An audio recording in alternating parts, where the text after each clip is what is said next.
किसी की शनि की 7.5 चल रही हो, किसी का मंगल दोष चल रहा हो, किसी के कोई दोष चल रहे हो, उस व्यक्ति को नियमित रूप से जगन्नाथ जी का दर्शन करना चाहिए। और जरूरी नहीं है कि महाप्रभु जी का दर्शन आप यहीं आकर के करो। श्री जगन्नाथ रूप सबसे सुप्रसिद्ध स्वरूप है ठाकुर जी का पूरे भारत में। महाप्रभु जगन्नाथ जी का स्वरूप सबसे ज्यादा प्रसिद्ध है। दक्षिण से लेके उत्तर तक, पूर्व से पश्चिम तक कहीं भी ऐसा स्थान नहीं जहां महाप्रभु जगन्नाथ जी बैठे ना हो। किसी भी नगर शहर ऐसा कोई होगा नहीं जहां जगन्नाथ जी नहीं बैठे हों, सब जगह होंगे और सब इनके रूप को जानते हैं। आप किसी को एक बार को श्रीनाथ जी का चित्र दिखाओगे तो हो सकता है कोई व्यक्ति उनको ना पहचान पाए। हो सकता है कि हमारे वृंदावन राधा रमन लाल जी, राधा वल्लभ जी, बिहारी जी का चित्र दिखाने पर भी हो सकता है वो व्यक्ति ये तो पहचान जाएगा ठाकुर जी हैं, वृंदावन के होंगे, पर कौन से हैं हो सकता है। दक्षिण में, अब आंध्र प्रदेश में, नॉर्थ ईस्ट में, अरुणाचल प्रदेश आदि सब तरफ चले जाओ, वहां के लोग शायद इतना नहीं जानते होंगे, पर जगन्नाथ जी का रूप आप दिखा दो सब पहचान जाएंगे। कौन है? बोले ये जगन्नाथ जी हैं, ये महाप्रभु जगन्नाथ हैं, सब जानते हैं। सबसे प्रचलित ठाकुर जी हैं भारत के महाप्रभु जगन्नाथ। तो आप दुनिया के किसी कोने में रहते हैं, आपका कोई भी ग्रह नक्षत्र खराब चल रहा हो, महाप्रभु जगन्नाथ जी का दर्शन करना नित्य प्रारंभ कर दीजिए। आपका वही ग्रह जो अत्यंत पीड़ादायी चल रहा है, अत्यंत कष्टदायी चल रहा है, महाप्रभु जगन्नाथ जी के नित्य दर्शन से सब मंगल हो जाएगा। संपूर्ण श्लोक है उस भाव पर कि कौन से अंग का दर्शन करने से कौन से ग्रह की निवृत्ति होती है, या कौन सा ग्रह जो बिगड़ रहा होता है वो पवित्र हो जाता है। ऐसे हमारे महाप्रभु जगन्नाथ हैं। लेकिन हम लोग स्वार्थी क्यों बने? मेरे मन में आता है कि हम लोग स्वार्थी क्यों बने कि जो ग्रह खराब है उस ग्रह वाले ही अंग का दर्शन करें। सर्वांगण महाप्रभु जगन्नाथ। आपको एक गुप्त बात बता दें, महाप्रभु जगन्नाथ जी का जो मुख है ये श्री कृष्ण है, और यहां अधर से नीचे का जो अंग है जो वस्त्र में लिपटा रहता है वो श्री किशोरी जी हैं, वो श्री राधा रानी हैं। क्यों? क्योंकि वस्त्रों के भीतर जो महाप्रभु जी का स्वरूप है वो गौर वर्ण है, और वस्त्रों के ऊपर जो महाप्रभु जी हैं ये श्याम वर्ण है। इसलिए राधा कृष्ण मिलत तनु है श्री महाप्रभु जगन्नाथ जी। इसीलिए महाप्रभु जी साड़ी पहनते हैं। महाप्रभु जगन्नाथ जी क्या पहनते हैं? साड़ी पहनते हैं। अगर उनकी पोशाक देखो तो बगलबंदी नहीं पहनते, पीताम्बरी नहीं पहनते। महाप्रभु जगन्नाथ जी वो तो इतने सारे वेश यहाँ पर हैं, लेकिन कभी आप दर्शन करो तो ऐसा खूब लंबे थान का वस्त्र ऐसे डाल करके ठाकुर जी बैठते हैं जैसे कुछ साड़ी पहन के आए हों। महाप्रभु जी तो ऊपर विराजमान है, और किशोरी जी तो हमारी सब जगह अंतर्मुखी ही हैं, सब जगह प्रकट रूप में दिख नहीं रही हैं हमारी किशोरी जी। वृंदावन में भी श्री बिहारी जी के बगल में गादी रूप में किशोरी जी हैं, राधा वल्लभ जी के बगल में गादी रूप में किशोरी जी हैं, श्री राधा रमण जी के बगल में मंजरी नाम रूप में किशोरी जी हैं। किशोरी जी का प्रकट दर्शन प्राचीनतम किसी भी मंदिर देवालय में आपको विशेष रूप से प्राप्त नहीं है। सब जगह किशोरी जी अंतर्मुखी हैं, घूंघट करके बैठी हैं। यहां किशोरी जी कहां है? तो जगन्नाथ महाप्रभु के मुख के नीचे का जो भाग है बिल्कुल गौर वर्ण है, वही श्री किशोरी जी हैं, वही श्री राधा रानी। सब लोग इधर देखो, हमारे ब्रज में तो किशोरी जी ने गिरिराज जी उठाए, यहां तो जगन्नाथ जी किशोरी जी ने उठा रखे हैं। जगन्नाथ जी को मुखमंडल किशोरी जी ने धारण कर रखो सबको दर्शन देने के लिए। और एक बात और कहते हैं बंधुओं, महाप्रभु जगन्नाथ जी को गीत गोविंद इतना प्रिय क्यों है? इतना प्रिय गीत गोविंद है महाप्रभु जी को कि उस समय गीत गोविंद के बड़े नियम हैं, बहुत ध्यान से सुनिए सब लोग। जो भी कोई गीत गोविंद का एक सर्ग का भी पाठ करते हैं उनको बहुत ध्यान धरना चाहिए कि आप किस स्थान पर बैठ करके गीत गोविंद बोल रहे हैं। क्योंकि श्री नाभाजी महाराज भक्तमाल जी में कहते हैं, ता सुनवे राधा रमण अवश्य पधारे। गीत गोविंद सुनने के लिए ठाकुर जी अवश्य आते हैं। और महाप्रभु जगन्नाथ जी की तो प्रसिद्धि है कि गीत गोविंद कहीं गाया जाता है, किसी भी रूप में सही, महाप्रभु जी वहां आ जाते हैं। तो व्यक्ति को विचार करना चाहिए कि वह गीत गोविंद का पाठ स्थान, समय, परिस्थिति सब देख करके कहे कि अगर मैं यहां गीत गोविंद का पाठ करूंगा तो कहीं जगन्नाथ जी को आने में कष्ट तो नहीं होगा। अब आप गाड़ी चला रहे हैं और गाड़ी चल रही है आपकी 100 की स्पीड पे और आप गीत गोविंद गा रहे हो, तो गीत गोविंद गा तो आप रहे हो, लेकिन 100 की रफ्तार में जब गाड़ी चला रहे हो, ठाकुर जी को कितनी तेज भाग करके आना पड़ेगा आपके पास, वो श्रमित ना हो जाए। उनको कष्ट नहीं होगा, लेकिन हमको विचार करना चाहिए। आप किसी ऐसे स्थान पर बैठे हैं जहां पवित्री नहीं है, शुद्धता नहीं है, बिल्कुल गंदगी पड़ी हुई है और आपके गीत गोविंद चल रहे हैं, तो महाप्रभु जी को वहां आना पड़ेगा। उसका विचार कीजिए। कभी भी गीत गोविंद कर सकते हैं, लेकिन थोड़ा प्रयास करके आसपास देख लीजिए कि महाप्रभु जगन्नाथ जी अगर आएंगे तो उनको कोई कष्ट तो नहीं होगा, तभी गीत गोविंद गाइए। अगर आप गा देते हैं तो उसमें पाप कोई नहीं है, लेकिन एक प्रेमी का स्वभाव होता है कि वो अपने प्रियतम को कष्ट नहीं देना चाहता। महाप्रभु जगन्नाथ जी को कहीं कष्ट ना हो जाए, इसलिए चलते फिरते, उठते बैठते, खाते पीते, हंसते सोते जागते समय करने में कोई अपराध नहीं, पर करना नहीं चाहिए, क्योंकि महाप्रभु जी को फिर श्रमित होना पड़ता है। इसलिए हमने नियम बताया कि गीत गोविंद जब भी करो, पास में एक आसन लगाओ, शुद्ध आसन जिस पर कोई विराजा ना हो, उस शुद्ध आसन पर सुंदर इत्र लगाओ, इत्र लगा करके महाप्रभु जगन्नाथ जी का आवाहन करो, उसके बाद गाओ। देख लीजिए, गाड़ी खड़ी हो, सुंदर छाया हो, बहुत टीक दोपहरी पड़ रही हो, चिलचिलाती धूप निकल रही हो, महाराज पैर बाहर धरे नहीं जा रहे हैं, खुद तो 16 टेम्परेचर पे एसी चला के बैठे हो, और उस समय गीत गोविंद गाने लगे, महाप्रभु जी को दौड़ के आना पड़ेगा। उनको धूप में वो विचार नहीं करेंगे कि धूप है, ताप है, आंधी तूफान बारिश क्या है, वो तो आ ही जाएंगे। इसलिए इन सब भावों का विचार करते हुए ही गीत गोविंद का पाठ करना चाहिए। महाप्रभु जी को गीत गोविंद क्यों प्रिय है? क्योंकि संपूर्ण गीत गोविंद महाकाव्य में जयदेव महाप्रभु ने किशोरी जी के चित्त में जो प्रेम है ठाकुर जी के लिए वही गाया है। किशोरी जी के चित्त में जो प्रेम है, किशोरी जी जिस लीला का चिंतन करती रहती हैं सदैव। अब गीत गोविंद का जो हम लोग एक सर्ग गाते हैं, उस सर्ग में एक पंक्ति आती है, कालिया विषधारा गर्जन जनरंजन जनरंजन।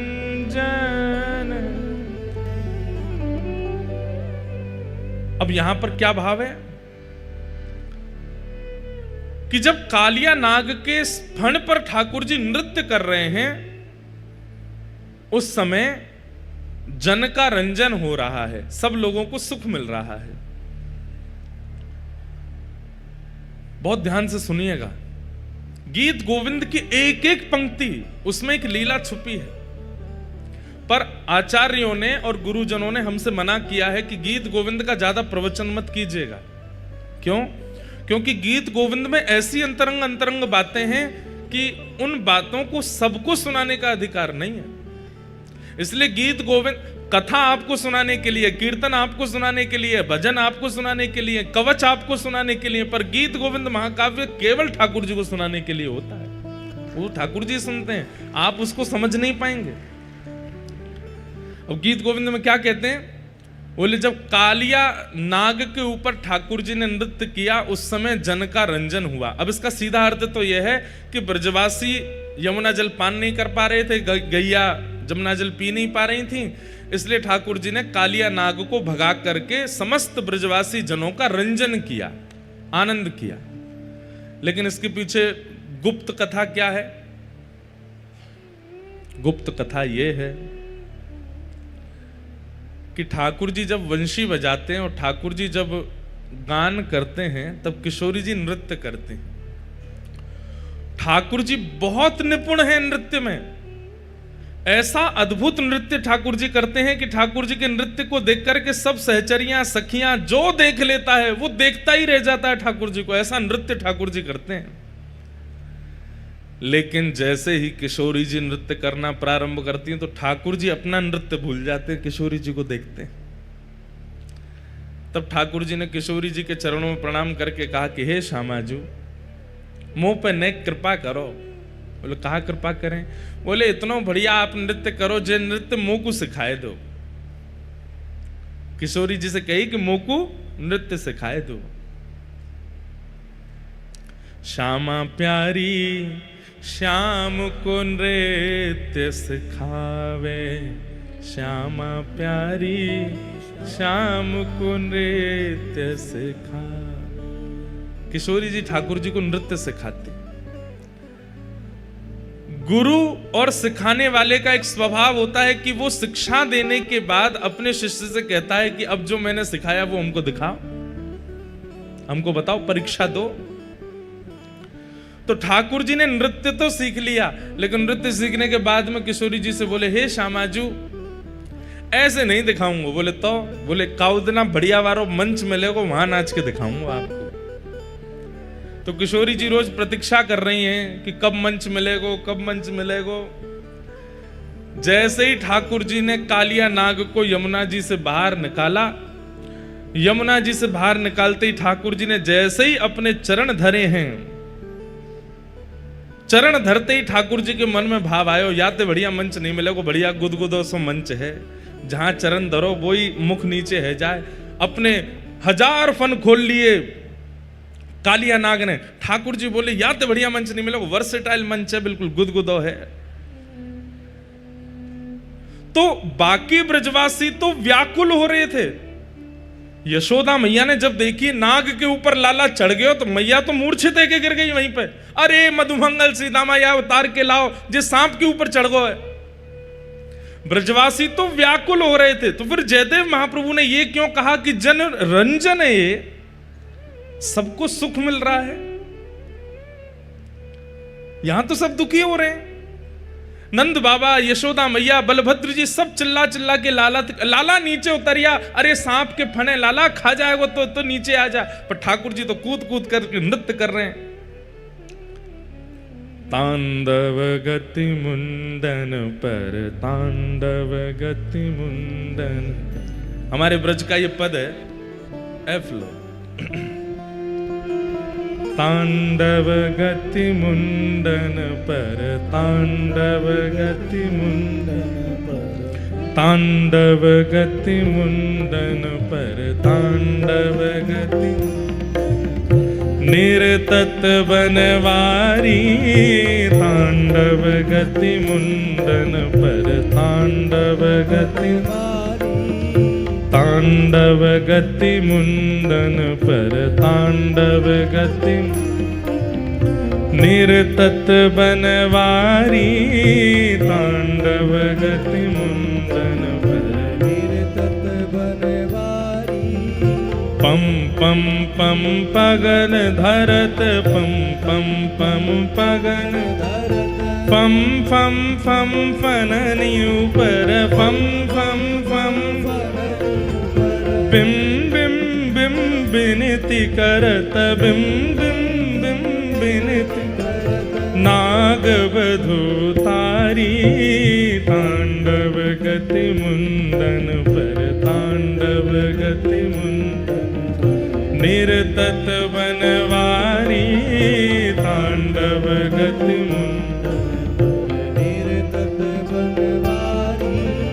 शम शम शन कादिक शम शम शम सन का शम शम शम शन कादिक शम शम शम नम नम नम नारद मुनि नम नम नम नारद मम मम मम महादेव मम मम मम बम बम बलिहारी। तांडव गति मुंडन पर तांडव गति मुंडन निरतत बनवारी। तांडव गति मुंडन पर तांडव बनवारी। विविध विविध विद्याधर विविध विविध विद्याधर दम दम दम देव सकल दम दम दम देव सकल गम गम गम गुणी माधव गम गम गम गम गम गम गुणी गंधर्व गम गम नाचत दे तारी तांडव गति मुंडन पर तांडव गति मुंडन निरतत बनवारी तांडव गति मुंडन पर ठाकुर जी नृत्य कर रहे हैं तांडव। और महाराज ऐसा नृत्य ठाकुर जी ने किया, इससे बढ़िया गुरु के द्वारा सिखाई गई शिक्षा और कौन बता सकता है। गुरु ने कोई शिक्षा प्रदान की और आपने उस शिक्षा का प्रदर्शन करके गुरु को प्रसन्न कर दिया तो कोई बड़ी बात नहीं, लेकिन गुरु के द्वारा शिक्षा प्रदान की गई उस शिक्षा से आपने गुरु के सहित पूरे ब्रह्मांड को प्रसन्न कर दिया, ये गुरु के लिए सबसे प्रसन्नता है। ठाकुर जी बोले हे श्यामाजू अकेले बिलाज के आपको खुश नहीं करूंगा, तो बोले तीनों लोग वाहवाही करेंगे और सब खोजन लगेंगे कि भैया इतना सुंदर नृत्य सिखावे वाले आपके गुरु जी कौन है, ऐसा नृत्य करूंगा मैं तो। आहा बिम बिम बिम बिनती करत बिम बिम बिम बिनती चम चम चम चरण ऊपर चम चम चम नम नम नम नृत्य करत नम नम नम नटवर गिरधारी तांडव गति मुंडन पर तांडव गति। यहाँ जगन्नाथपुरी में भी एक दिन कालिया नाग मर्दन लीला होती है और उस दिन महाप्रभु जगन्नाथ जी के नीचे भी शेष नाग बनाया जाता है और महाप्रभु जगन्नाथ उसके ऊपर नृत्य करते हैं। यहाँ पर भी वो लीला होती है। सूरदास प्रभु की वाणी सूरदास प्रभु की वाणी। आप लोग केवल सुनने आते हैं, बैठ के बढ़िया आराम फरमाते हैं, कुछ करते नहीं है। अरे भैया गाओ हमारे साथ में। सूर ताली मत बजाओ, नहीं बजा पाओगे, केवल गाओ। सूरदास प्रभु की वाणी सूरदास प्रभु की वाणी सूरदास प्रभु की वाणी सूरदास प्रभु की वाणी सूरदास प्रभु की वाणी सूरदास प्रभु की वाणी। किम किम किन्हु न जानी किम किम चम चम चम चरण परत चम चम चम चरण निर्भय कियो काली तांडव गति मुंडन पर तांडव गति निरतत बनवारी तांडव गति मुंडन पर तांडव गति निरतत गिरधारी तांडव गति मुंडन पर तांडव।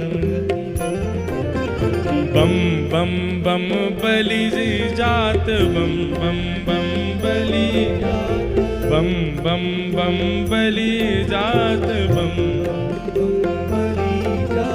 रम रम रम राधा प्यारी रम रम रम राधा रम रम रम राधा प्यारी रम रम राधा प्यारी मम मम मम मधुर स्वर मम मम मम मधुर स्वर मम मम मम मधुर स्वर मम मम गावत पिय प्यारी तांडव गति मुंडन पर तांडव गति निरतत बनवारी तांडव गति मुंडन पर तांडव गति तांडव गति मुंडन पर तांडव गति निरतत गिरधारी तांडव गति मुंडन पर। बोलो कालिया मर्दन भगवान की।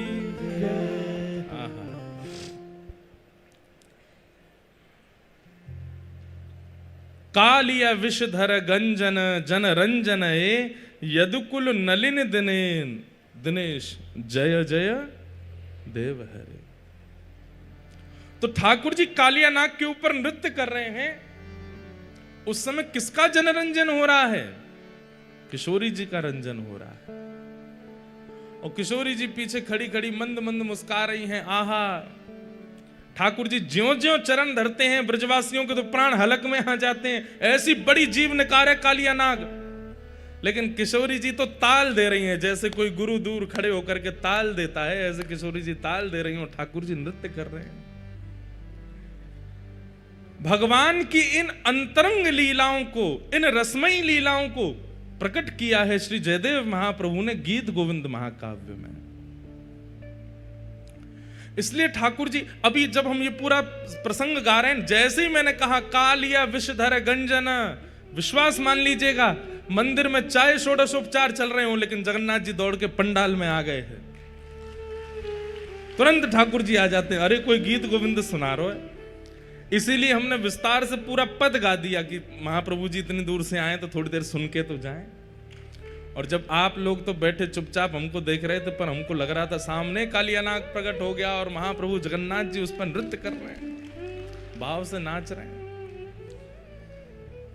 वैसे तो हमारे वृंदावन चंद लाला बड़े छोटे और हल्के होंगे, कालिया नाग पे इतना जोर नहीं पड़ा होगा। लेकिन अगर जगन्नाथ महाप्रभु कालिया नाग के ऊपर चढ़ गए होते, नृत्य वित्य तो खत्म, वो मैं ही मर जाता हूं। ऐसे भारी भरकम दाल भात खा खा के ऐसे तगड़े है गए ठाकुर जी। इसलिए ठाकुर जी को गीत गोविंद बहुत प्रिय है। ये महाकाव्य ठाकुर जी को अति प्रिय है।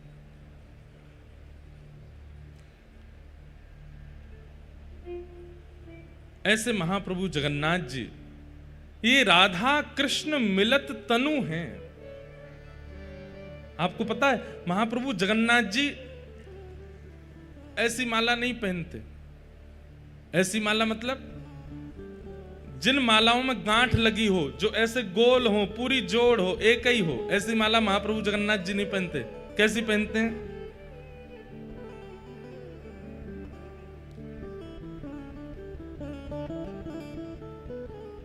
ऐसी माला पहनते हैं जो खुली हुई हो, जिनमें गांठ ना लगती हो। उसके पीछे 2-3 कारण हैं। पहला कारण, महाप्रभु जगन्नाथ जी कहते हैं भैया मैं कोई के बंधन में ना हूं, मुंह बांधो मत, मैं कोई के बंधन में ना हूं। इसलिए ठाकुर जी गांठ की माला नहीं पहनते, खुली माला पहनते हैं। और इसका सबसे उचित और सबसे विशेष कारण महाप्रभु जगन्नाथ जी कहते हैं, बोले भैया मेरे भक्त मोकू पुकारें, मेरे भक्त मोकू बुलावें, और कहीं गीत गोविंद को पाठ चल रहे होगो और कहीं मैंने गांठ की माला पहनी और मुंह दौड़वे में कहीं ये इरज गई, कहीं रुक गई, कहीं मुंह को रोक लिया तो मुंह को पहुंचे हुए में विलंब हो जाएगा। ऐसी माला पहनाओ कि तुरंत ने एक झटका में ही उतर जाए और मैं दौड़ के जाऊं अपने भक्त की रक्षा को। इसलिए ठाकुर जी ऐसी पहनते हैं। चैतन्य महाप्रभु, आप लोग सब जाते हैं मंदिर दर्शन करने के लिए, तो गरुण स्तंभ जहां पर श्री गरुण जी विराजमान हैं, उनके पीछे देखेंगे बड़ी भीड़ लगती है, वहीं से लोग घूम घूम के जाते हैं दर्शन। उसकी महिमा स्कंद पुराण में है। मैंने एक दिन कहा था कि गरुण जी आचार्य हैं, आचार्य सन्निधि में आप दर्शन करोगे तो ही महाप्रभु जी आपको देखेंगे।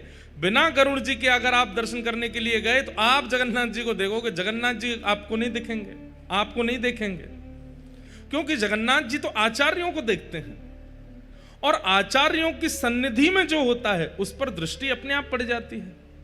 भाई इत्र किसी ने लगा रखा है, आप उसके गले लग जाओ तो थोड़ी सुगंधी आप में भी आ जाएगी ना। आचार्य जन, गुरुजन, ये सब तो इत्र लगा करके आए हैं, इनकी सुगंधी तो सबको सुगंधित करती है।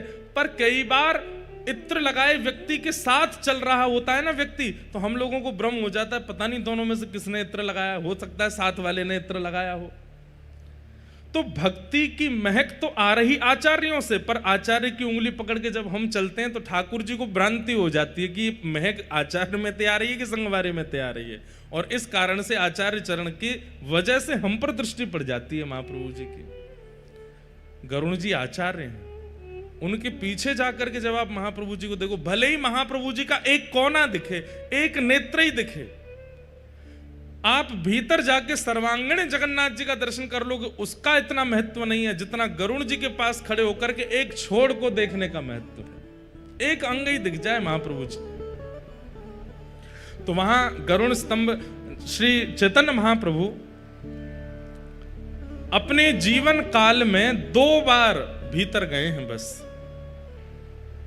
बहुत ध्यान से सुनिएगा, श्री चैतन्य महाप्रभु अपने संपूर्ण जीवन काल में 2 बार जगन्नाथ भगवान के समीप गए हैं।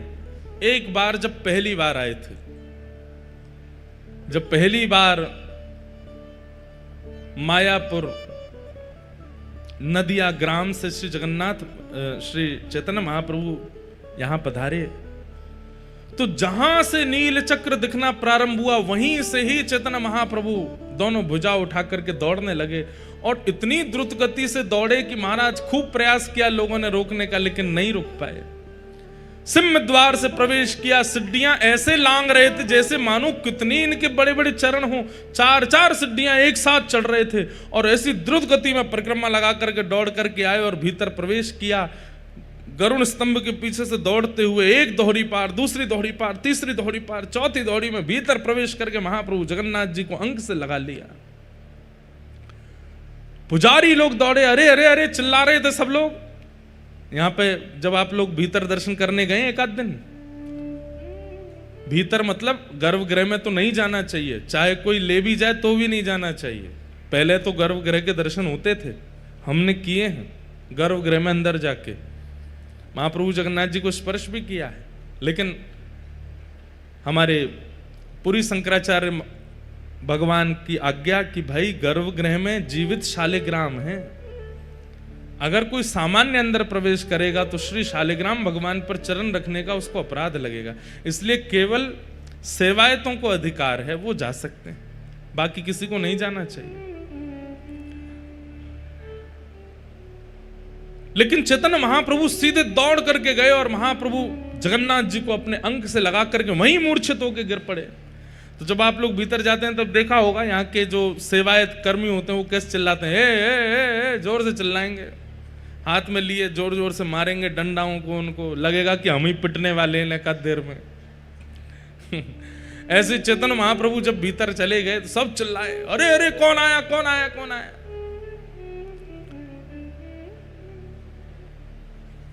सब लोगों ने देखा तो भावावेश में पड़े हैं, नेत्रों से अश्रु नहीं सर्वांगण अंग से अश्रुपात हो रहे थे।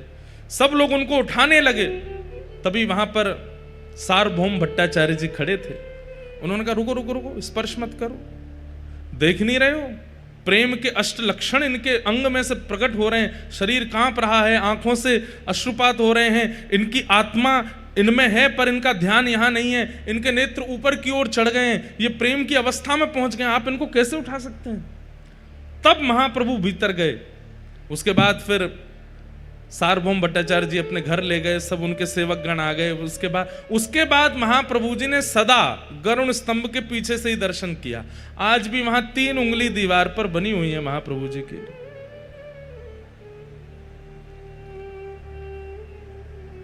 आज भी महाप्रभु जी की 3 उंगलियां अंकित हैं गरुण स्तंभ के पीछे के दीवार पर। और दूसरी बार गर्भगृह में प्रवेश किया अपने लीला संवरण के समय। श्री चैतन्य महाप्रभु जब अपनी लीला विश्राम कर रहे हैं, उस दिन चैतन्य महाप्रभु दौड़ करके गए और भीतर जाकर के सब पीछे पीछे दौड़ रहे हैं, कोई देख नहीं पाया, दौड़ करके गए गरुण स्तंभ के पीछे से होकर के दोहरी पार 1 2 3 4 5। और जैसे ही महाप्रभु जगन्नाथ जी के गर्भगृह में प्रवेश हुए, महाप्रभु जगन्नाथ जी का जाकर के गाढ़ आलिंगन किया। महाप्रभु जी ने तुरंत दोनों दरवाजे बंद कर दिए मुख्य, और जब खोल करके भीतर देखा तो श्री चैतन्य महाप्रभु जगन्नाथ जी में विलीन हो गए, महाप्रभु जी में विराज गए। इन 2 बारों के अलावा महाप्रभु जगन्नाथ जी का दर्शन स्वयं चैतन्य महाप्रभु जी ने भी भीतर जाके नहीं किया, दूर से ही करते थे। बाकी सब जगह तो हमारा भी मन होता है कि पुजारी लोग हमको भीतर ले जाए खींच के, लेकिन पता नहीं जगन्नाथ जी में ऐसी इच्छा होती है। खूब हमारे सब मित्र हैं, सब हमारे सेवायत ले जाते हैं कहीं ना कहीं से, लेकिन मन होता है कि पीछे से ही दर्शन करें, जहां से हमारे आचार्यों ने किए वहीं से ही दर्शन करें महाप्रभु जी का। तो श्री चैतन्य महाप्रभु गरुड़ स्तंभ के पीछे खड़े होकर के वो कैसे दर्शन करते थे, ध्यान से सुनो। अब भीड़ तो बहुत होती है, आप लोगों को भी लगता होगा किसी के कंधा पे चढ़ जाएं, कोई स्टूल दे दे, नेक तो दिख जाएं जगन्नाथ जी। एक छलांग मारो, एक बार में जितने जगन्नाथ जी दिख जाएं उतने जगन्नाथ जी को नेत्रों में बंद करके मंदिर से निकल के बाहर आ जाओ और कहीं एकांत में बैठ करके नेत्र बंद करके फिर उस सर्वांगीण अंग का चिंतन करो। जगन्नाथ जी के दर्शन की ये विधि है। जो थोड़े से दिखें बस उन्हीं को ही बार बार पुनः पुनः पुनः पुनः वही देखते रहो नेत्रों में। और चैतन्य महाप्रभु क्या करते थे, उस छवि को नेत्रों में धारण करके फिर मानसी सेवा करते थे जगन्नाथ जी की। कैसी सेवा? आओ जगन्नाथ जी, आपके लिए मैं सुंदर मलाई लाया हूं, लो मेरे हाथ से पाओ। आहा, महाप्रभु जगन्नाथ जी मुख खोल करके पा रहे हैं। महाप्रभु जगन्नाथ जी को आसन लगाया है, उस पर बैठाया है, कुछ चर्चा कर रहे हैं, महाप्रभु जी उसका उत्तर दे रहे हैं। कभी आरती करते हैं, कभी नैवेद्य पधराते हैं, कभी बलैयां लेते हैं, कभी कुछ करते हैं। तो चैतन्य महाप्रभु बंगाल से आए थे, उनको पता तो उनको सब था, लेकिन लीला करनी थी। तो ऐसी ही गांठ की माला बना करके जैसे ही महाप्रभु जी को पधराई, माला टूट के अपने आप गिर गई मानसी में। चैतन्य महाप्रभु बोले, ये माला क्यों गिर गई? कोई नहीं ठाकुर जी, मैं दूसरी माला लाऊं। फिर से बगीचा में गए, मानसी में ही वहां से सुंदर पुष्प चयन करके लाए, फिर से माला बनाई, बना करके जैसे ही महाप्रभु जी को बने फिर टूट के गिर गई। अब कोई 10-5 फूलों की माला तो बनती नहीं है जगन्नाथ जी की, कम से कम नहीं तो 400-500 पुष्प लगते होंगे तब एक माला बनती होगी, इतनी विशाल माला पहनते हैं। चैतन्य महाप्रभु बोले, इतनी देर हो गई, आप माला धारण क्यों नहीं कर रहे हैं? यहाँ पूरे बगीचा के बगीचा खत्म होते जा रहे हैं, आप माला क्यों नहीं पहन रहे? मानसी में कर रहे हैं सेवा। तो मानसी में बैठकर के महाप्रभु जी चिंता कर रहे हैं कि जगन्नाथ जी माला क्यों नहीं पहन रहे हैं।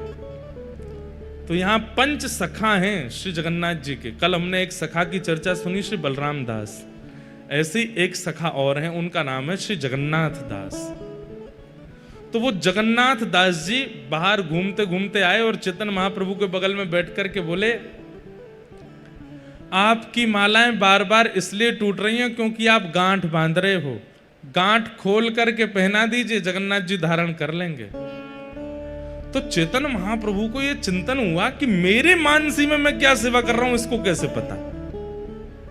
मैं अपनी मानसी में माला बना करके पहना रहा हूं, ये इसे कहां से दिख रहा है? पूछने लगे, भाई तुम कौन हो? बोले, पहले माला पहनाओ फिर बताऊंगा। चैतन्य महाप्रभु ने फिर माला बनाई और उसमें गांठ नहीं लगाई। जैसे ही महाप्रभु जी को धारण कराई, श्री जगन्नाथ महाप्रभु जी ने माला स्वीकार कर ली। अब आरती नैवेद्य करने के बाद में जैसे ही आंख खोल कर दे, भैया तुमको कैसे पता कि हमारी मानसी में क्या चल रहा है? बोले, क्योंकि मैं भी यहां मानसी में दर्शन करता हूं जगन्नाथ जी के। तो मैं मानसी में जब अंदर बैठ करके महाप्रभु जी को देख रहा था तो बार बार आप आकर के माला पहना रहे थे, ये मुझे दिख रहा था। मेरी मानसी में ये दिख रहा था कि आप बार बार आके माला पहना रहे और वो माला टूट टूट करके गिर रही है। इसलिए महाप्रभु जगन्नाथ जी ने मुझे आज्ञा की कि ये बंगाल से आए हैं, अभी इनको यहाँ की रीति पता नहीं है, आप इनको बता दीजिए कि माला बांध के नहीं खोल के पहनाए। क्यों? मेरा भक्त कहीं से पुकारेगा तो मुझे दौड़ के जाने में कोई बंधन ना हो जाए। महाप्रभु चैतन्य महाप्रभु जी ने उन जगन्नाथ दास जी को हृदय से लगा लिया, अत्यंत नेत्र सजल हो गए। क्यों?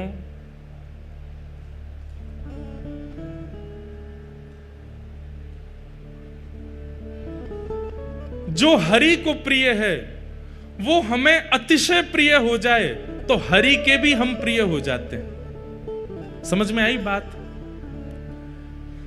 जो ठाकुर जी को प्रिय हैं वो अगर हमारे प्रेमी बन जाएं तो उनके नाते से ठाकुर जी के हम प्रेमी बन जाएंगे।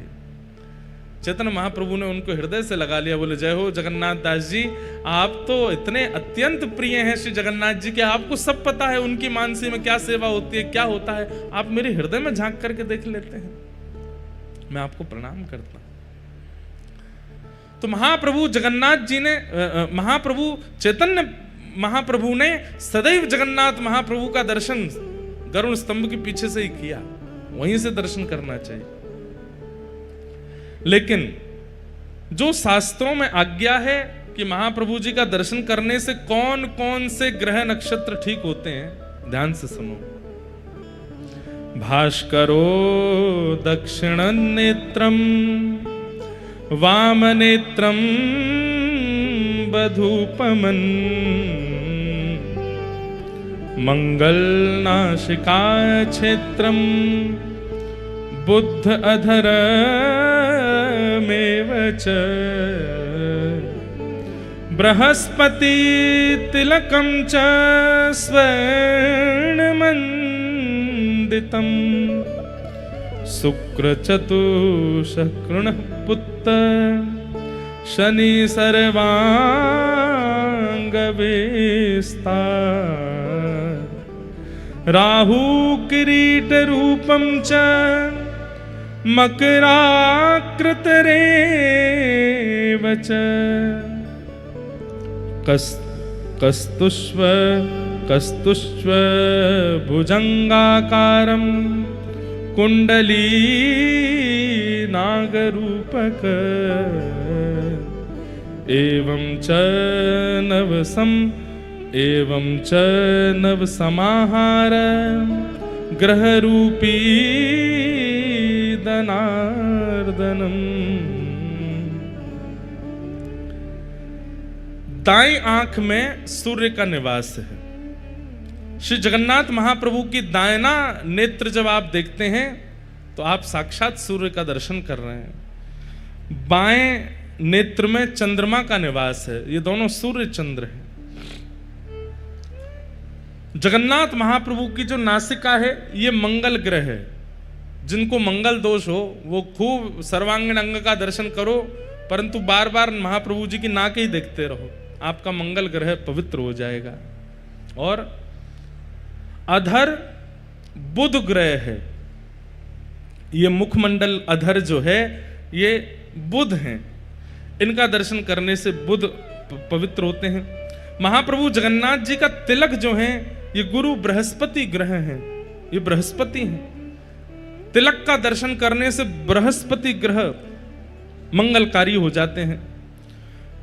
महाप्रभु जगन्नाथ जी के मुख के जो चारों कोने हैं, दो इधर और दो इधर, ये कोने जो हैं, मुख के चारों कोण जो हैं वो शुक्र ग्रह हैं, उनका दर्शन करने से शुक्र ग्रह पवित्र हो जाता है। महाप्रभु जगन्नाथ जी का जो संपूर्ण काला वर्ण है, जो कृष्ण कांति दिखती है नेत्रों के बीच में और यहाँ मुखमंडल के ऊपर, ये काली कांति जो है ये शनि ग्रह हैं। जिनको शनि की 7.5 चलती हो वो महाप्रभु जगन्नाथ जी के उस काले वर्ण का ही दर्शन करते रहे। महाप्रभु जगन्नाथ जी का जो स्वर्ण किरीट मस्तक पर लगाया जाता है यहाँ पर, वह राहु ग्रह है, उसको दर्शन करने से राहु की दशा मंगलमयी हो जाती है। मुख के नीचे का संपूर्ण जो श्री विग्रह जिन्हें किशोरी जी का रूप माना जाता है, उनका दर्शन करने से क्रेतु ग्रह पवित्र होते हैं। ऐसे महाप्रभु जगन्नाथ जी के सर्वांगीण अंग का यदि कोई व्यक्ति नित्य दर्शन करता है, उसके कोई भी ग्रह हानिकारक नहीं होंगे, सब मंगलकारक हो जाएंगे। ऐसे महाप्रभु जगन्नाथ जी का स्वरूप है।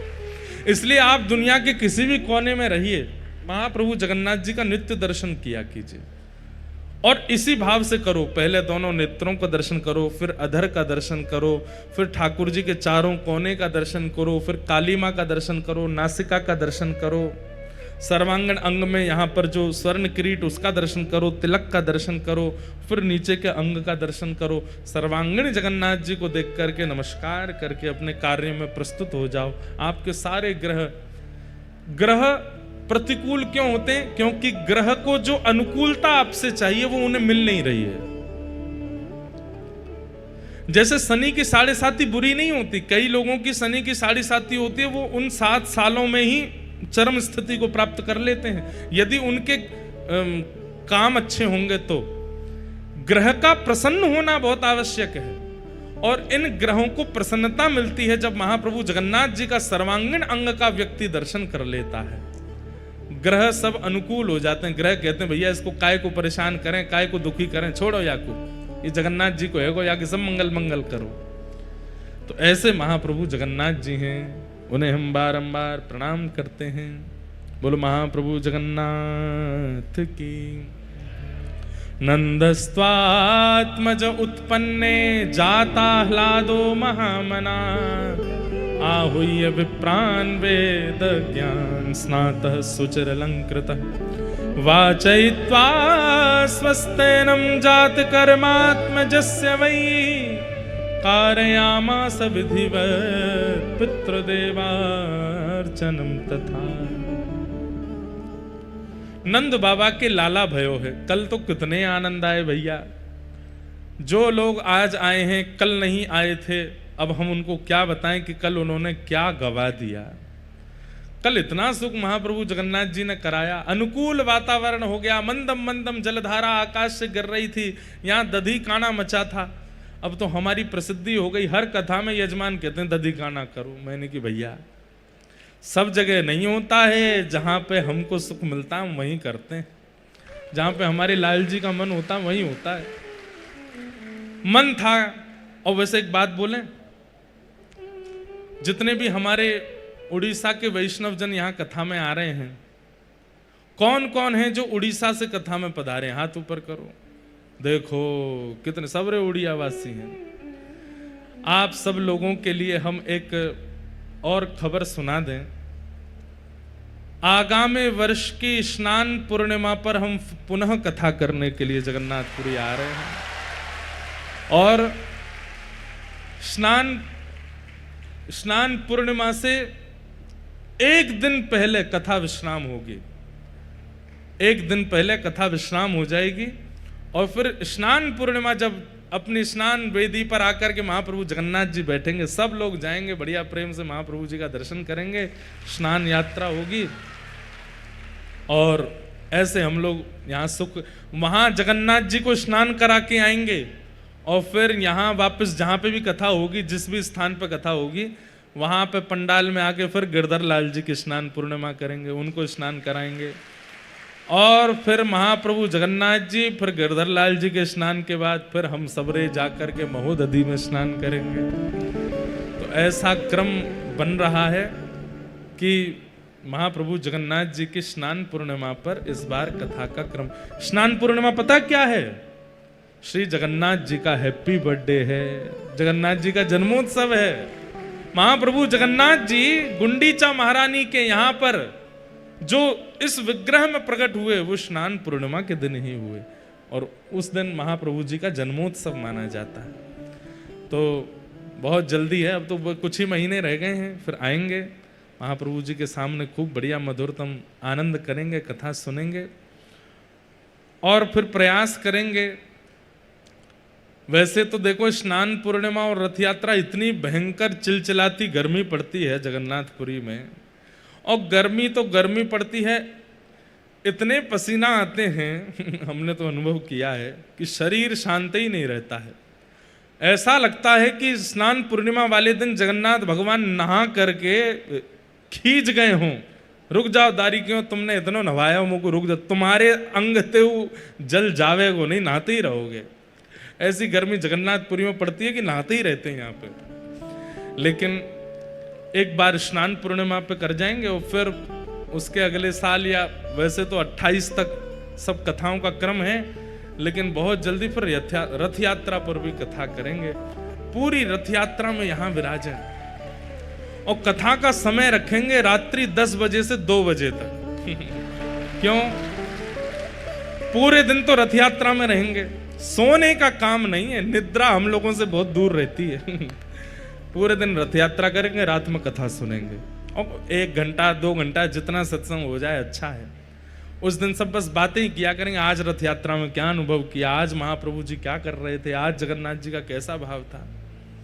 ऐसे हमारे जगन्नाथ महाप्रभु के चरणों में पुनः स्नान पूर्णिमा पर आएंगे। अभी से आप सब लोग अपनी तैयारी कर लीजिएगा, खूब प्रेम और भाव से महाप्रभु जी को फिर कथा सुनाने के लिए आएंगे।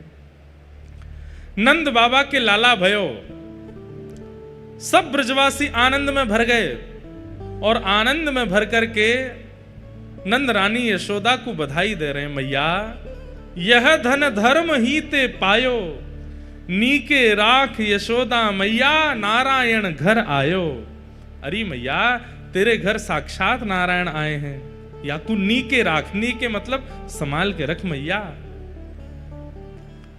ठाकुर जी जैसे ही 6 दिना के भय पूतना आई, भगवान ने पूतना के पयोधर का पान करके पूतना का मर्दन कर दिया। बंधुओं अभी खरगोन में कथा चल रही थी, इतना सुंदर भाव आया। हमारे पूज्य नाना जी बताते कि पूतना मर्दन से सब लोगों के चित्त में एक भावना तो आ गई कि बताओ जन्म लेती 6 दिना में राक्षसी आ गई, पर वास्तविकता में पूतना माध्यम बनाई थी ठाकुर जी ने। क्यों? अब सुनो, लाला प्रकट भये और इतने सुंदर हैं, इतने सुंदर हैं, ऐसा लगता है कि कोई कपड़ा में लपेट करके नील मणि लेकर के यशोदा मैया घूम रही है। नीली नीली कांति प्रकट होती है ठाकुर जी में से। कहां तक कहें, नंद बाबा को भी हाथ पांव जोड़ने पड़ते हैं। यशोदा मैया तब नेक मुख दिखावें, छुपा के रखती है, मैं लाला को नहीं दिखाऊंगी। सब ब्रजवासी बाहर चिल्ला रहे हैं, रो रहे हैं, मैया हमको दर्शन करा दे, लाला एक बार तो दिखाई दे कैसो है। तो मैया अटारी पे गई और अटारी पे जैसे ही लाला को लेकर के आई, महाराज ब्रजवासी बावड़े है गए, बोले मैया जल्दी वस्त्र हटाए दे, लाला को ऐसे करके दिखाए दे। तब मैया ने नेक वस्त्र हटा के केवल ठाकुर जी के चरण दिखाए, मुख तब भी नहीं दिखाया। चरण देख करके जैसे ही छिपा करके मैया भीतर ले गई, ब्रजवासियों को तो ऐसा लगा अत्यंत प्यास में केवल 4 बूंद पानी पिलाई करके पानी हमसे छीन लियो। अब तो और व्याकुल हो गए। ब्रजवासी गा भी रहे, नाच भी रहे और रो भी रहे। क्यों? मैया दर्शन नहीं करा रही लाला को। क्यों? यशोदा मैया कह रही है, इतनो प्यारो, इतनो सुंदर, इतनो मधुर है मेरो लाला, मैं कोई को नहीं दिखाऊंगी, नजर लग जाएगी मेरे लाला को। लेकिन फिर भी हर जगह वीवीआईपी लोग होते ही हैं, वो कहीं ना कहीं से जैक लगा करके भीतर पहुंचे ही जाते हैं। नंद बाबा के उस काल में भी कुछ लोग चले गए भीतर, और कुछ लोग नहीं, बहुत लोग चले गए जो लाला का दर्शन कर आए। अब लाला का दर्शन करके बाहर आने वाले लोग, अब जिनको दर्शन नहीं हुआ वो उनको चिढ़ावे, अरे नेत्र तो लाला के ऐसे हैं, कान तो ऐसे हैं, नासिका तो ऐसी है, होठ तो ऐसे हैं, लाला की उंगलियां तो ऐसी हैं, पाम तो ऐसे हैं। तो जिनने दर्शन नहीं किए बेचारे और रो में, और सब रो रो करके यशोदा मैया कह रहे, मैया हमें दर्शन कराए थे। चलो गोपी ग्वालों को तो कभी ना कभी ठाकुर जी दिखे ही जाएंगे। नंद बाबा ने एक व्यवस्था कर दी, भाई धीरे धीरे भीतर जाते जाओ, लाला के दर्शन करते जाओ। सबको दर्शन का सुख भी मिल गया, लेकिन उस समय व्याकुल हो गई कौन? नंद भवन की गैया। गौशाला में बैठी भाई गैया सब रुदन करने लगी, बोले ये मानव कितने निष्ठुर हैं, सबरे भीतर जाए जाए करके लाला को दर्शन कर रही हो, हम गैया हमारे सामने भूसा रखो, रोज सानी कर जामे, गैया बस भूसा खाती रहो, दूध देती रहो। अरे हमें दर्शन करने लाला के, हम कैसे जामे? तो कहते हैं चौथे दिन में तो ब्रजवासियों को दर्शन लाभ मिल गया, तो 5वें दिन गैया रम्माने लगी। गैया रम्मा रम्मा करके गोपाल जी से कहने लगी, लाला हमें दर्शन दो, हमें दर्शन दो, हमें दर्शन दो। ठाकुर जी बोले, अरे मेरी प्यारी गैया इतनी व्याकुल है रही है, इनको मैं दर्शन कैसे दूं? तभी ठाकुर जी को पता चली पूतना आ रही है। भगवान बोले आ जा, यही को माध्यम बनाऊंगा। और 6वें दिन जैसे ही पूतना आई, सुंदरी बनकर के आई, भगवान को पयोधर पान कराने लगी, तो ठाकुर जी ने प्राणै समम रोष समन्वितो पिबत, जैसे ही पूतना के प्राण पीने शुरू किए तो राक्षसों का एक स्वभाव होता है, वो कितना भी रूप बदलें, प्राण पीते ही वो अपने आकार और अपने स्वरूप में प्रकट हो जाते हैं। भगवान ने जैसे ही प्राण धीरे धीरे पीने शुरू किए, पूतना की सुंदरता चलती चली गई, उसका कद बढ़ता चला गया, इतना कद बढ़ गया कि नंद भवन में आ नहीं पा रही थी। तभी वो बाहर निकलने का मार्ग ढूंढने लगी, तभी पीछे के मार्ग से बाहर निकली, विशाल विकराल रूप धारण कर लिया पूतना ने।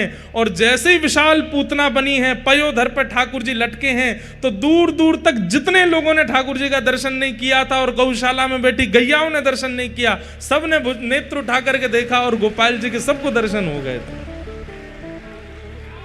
सबको दर्शन हो गए। ठाकुर जी की प्रत्येक लीला में एक रहस्य छिपा है।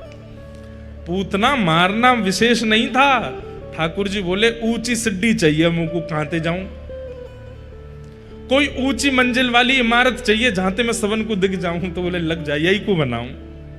तो उसके प्राण पी करके इतनी विशाल कर दी पूतना कि ठाकुर जी उसके पयोधर पर लेटे भये हैं और वहीं से गैया दर्शन कर रही है, नेत्रों से अश्रुपात कर रहे हैं। जितनों को ठाकुर जी के दर्शन नहीं हुए, सब ने ठाकुर जी देख लिए उस दिन।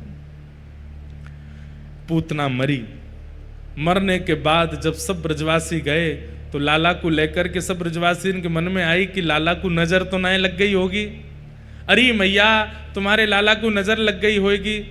बोले कहाँ करें, कोई वैद्य के पास चलें, कोई ओझा के पास चलें। बोले वैद्य ओझा के पास कहाँ जानो, हमारे ब्रजमंडल की सबसे बड़ी वैद्य तो गैया है, गैया के पास चलो। और गौशाला में उस दिन पहली बार श्री गोपाल जी का प्रवेश हुआ है, इसलिए ठाकुर जी का छठी उत्सव जो लोग मनाते हैं उनसे हमारी प्रार्थना, घर में मत मनाओ, मंदिर में मत मनाओ, आंगन में मत मनाओ, गैया के गौशाला में जाके मनाओ, क्योंकि ठाकुर जी की छठी उत्सव गौशाला में मनी है। ठाकुर जी ने छठे दिन पहली बार गौशाला में प्रवेश किया, नंद भवन से और कहीं नहीं गए, गौशाला में गए। और वहां जाकर के क्या हुआ तो वर्णन करते हैं, गौमूत्रेण स्नापित्वा पुनर्गौरज सार्वकम, गौमूत्र से ठाकुर जी को स्नान कराया गया। मतलब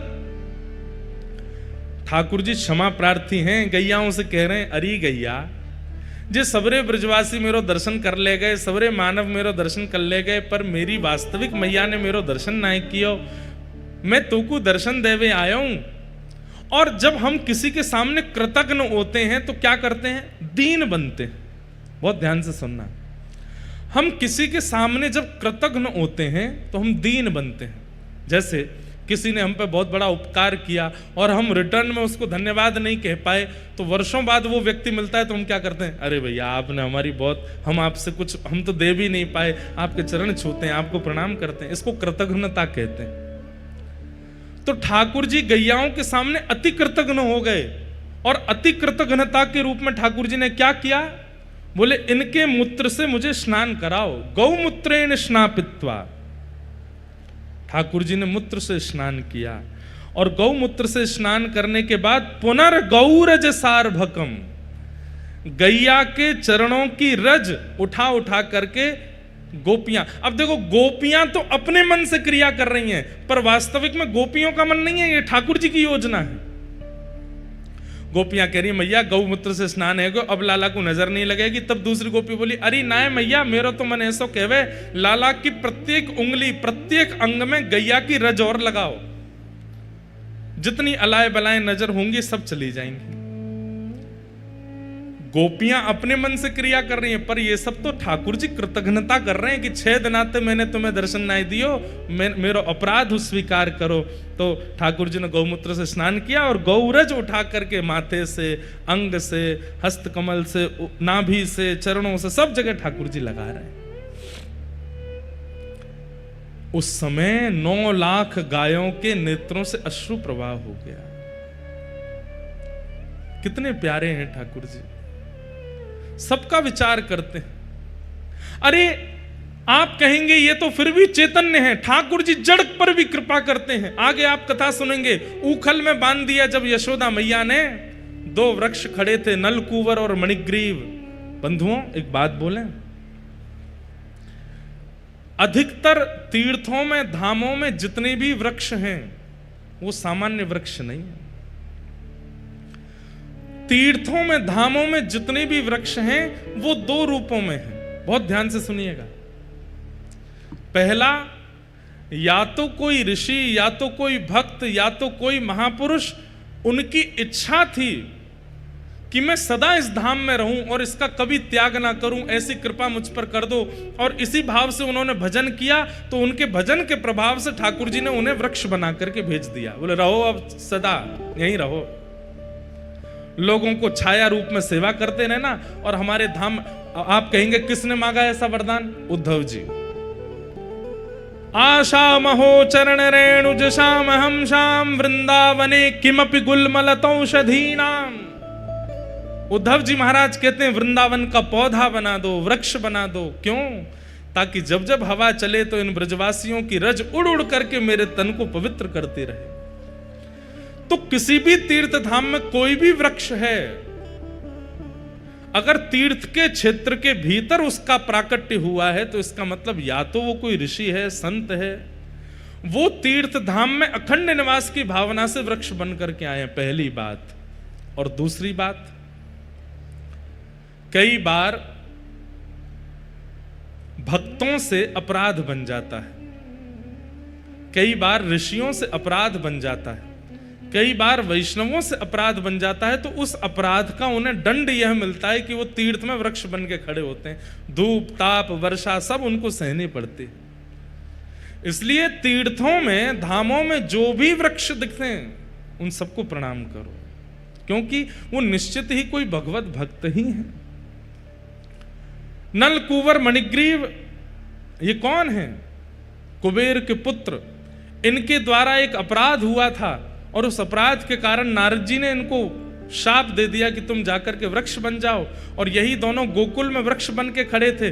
ठाकुर जी ने ऊखल बंधन लीला करके खिसक खिसक करके गए और दोनों वृक्षों का स्पर्श करके दोनों को मुक्त करके ठाकुर जी ने उनका उद्धार कर दिया।